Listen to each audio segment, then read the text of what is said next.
joined by a very special guest, GM of football of the PNG Chiefs, Michael Chammas. Chammy, I've got a very important question for you, actually. Hit me. Now, you've been on 100% footy. You're now on NRL 360. Which one's better? Well, put it this way, if I came here 12 months ago, one of you two or both of you probably throw me off the balcony. But anyway, I tell you what, I never thought I'd see the day, but No. welcome and Thank you. Congratulations, mate. I mean, what an opportunity it is for you with the PNG Chiefs, and I've spoken to you a few times about it. You're doing a lot of work behind the scenes. How do you feel about it?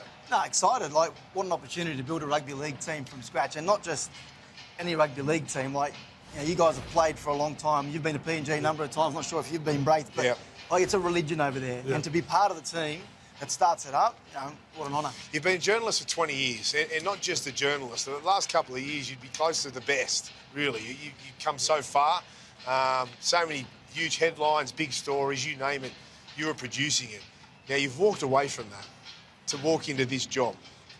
Talk us through it. Someone had to make it really look good, so it's... That's not hard. No. Well, like, I loved what I did.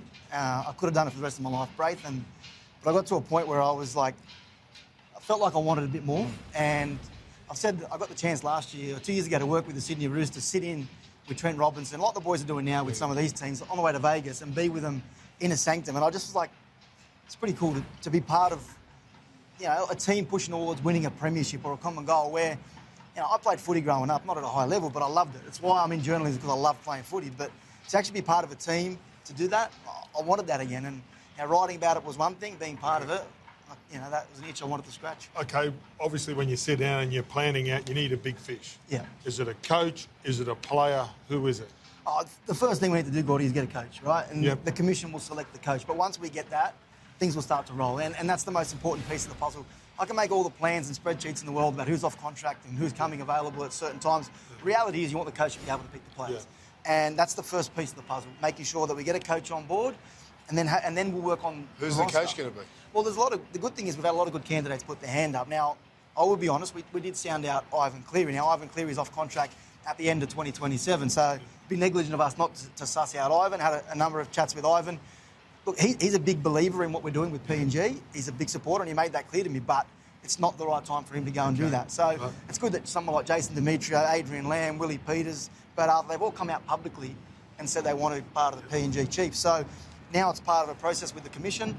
They'll go through that. They'll decide the coach. Wayne Bennett's name is always linked. Simmers, doesn't it? Yeah, I had a chat with Wayne the other day, just more around picking his brain around some of these coaches, but also, he's going to, it sounds like everyone's reporting he's going to extend it South Sydney, but he really believes in PNG, and he wanted to offer some help and advice if ever I need it, so it's good to have someone. Okay, you're writing a letter to Santa, right? Yeah, okay. Who's your first player? Santa. Well, because that's what you want, mate. Like your best Christmas present under the tree. Who's your favourite player? Week one, you want to get me in trouble with the NRL for anti-tampering already? Come on, Gordon. Hey. Okay, well, I'll say this. How do you convince the players? Because it's a huge step. You've got families, they're going to be a little isolated there. Yeah. You've got to look after their wives, their partners, their kids. You're taking a bit of a, I don't know if it's a risk or a gamble, but it's a long way from home. It is, yeah. And look, let's be fair to income here. A big draw card for the players is going to be the tax-free money, right? Yeah. I'm not going to sugarcoat it. We're not naive. That's going to be a large chunk of their reasoning behind coming to the PNG Chiefs. But if it's the only reason, it's not going to work. Like, they've got to become for more than that. The players that are just coming for the paycheck, it's just not going to create an environment that's going to be sustainable. What we want are guys who would genuinely want to make a difference to the country, genuinely want to make a difference and be an inspiration to all those kids. So if you get that right player, well, then it makes it a lot easier to be able to get... You can't name names, right? But and you just touched on it a little bit. Yeah. What type of player do you want to be a PNG Chief? Unselfish, driven by things like actually changing that country, because we can it sounds airy-fairy, but genuinely, you can change the country. Like when I sat down to myself making a decision, walking away from journalism, it was like, well, this was a greater sense of purpose, a meaning for me. And you know what? You talk about players. Well, I think Lara was interviewing Peter Volandis before, and he said, "Looks $1 million. He wants tax-free money." So I might have to sign Peter for our first play. He's looking good. What about the expectations? It's going to be hard. It doesn't matter, even if you get 4 or 5 marquee players, and you've got a really solid team there. It's going to be hard to have success early. Are you concerned about that, or are you confident that you can get off the ground running? I'm actually not. I'm confident about the football side of things. I'm confident that the roster's going to be competitive. I'm confident from the phone calls that I've had with a number of people in the game, players, agents, that we're going to put together a competitive roster.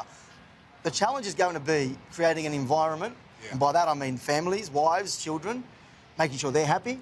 That is the number one issue, because if players are coming back to the village and their wives are unhappy, forget about it. Like it's going to be difficult then to be competitive. So what we need to do is create systems around them to make sure that they are happy. And I honestly believe, I'm not going to make any bold, outlandish statements, but this is a team that's going to be competitive from the outset. Yeah, so then you're confident it'll be on the ground running, raring to go with the time that you've got. Yeah, we're 2 years till kick-off. Our first game is in 2 years. The players come into pre-season in about 20 months. Yep. I'm very confident that... When can you get into the market? Well, we can get into the market now. This is where everyone's thinking, you've got to wait till November 1. Well, if you look at the way the contracting model is, players who are off contract right now, end of 2026, they're free agents. So we can talk to them. You might be able to convince a player, you signed for 2028. You would know about it with Jonah Pezzett and how we did the deal with Brisbane and Parramatta. And they can do a one-year extension with where they are or another club. So someone like a Payne Haas, I know he's now signed at South Sydney, but let's just say we got into the market at the right time. We could have gone for Payne Haas.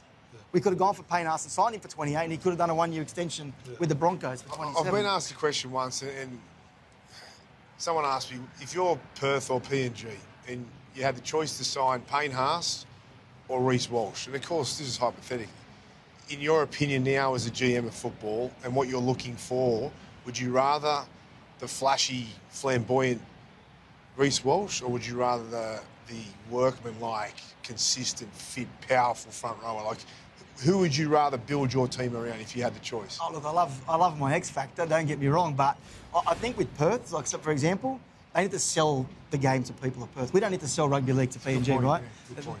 They live and breathe it more than anywhere else in the world. Like, it is absolutely crazy how they are over there about rugby league. So we don't need to sell the sport. What we do then is to build a roster that works with the coach and the way they want to play. So if the coach wants Reece Walsh, Payne Haas, that's up to them. Oh, Mick, I think you're doing a magnificent job. Again, congratulations, and you're welcome on NRL 360 anytime.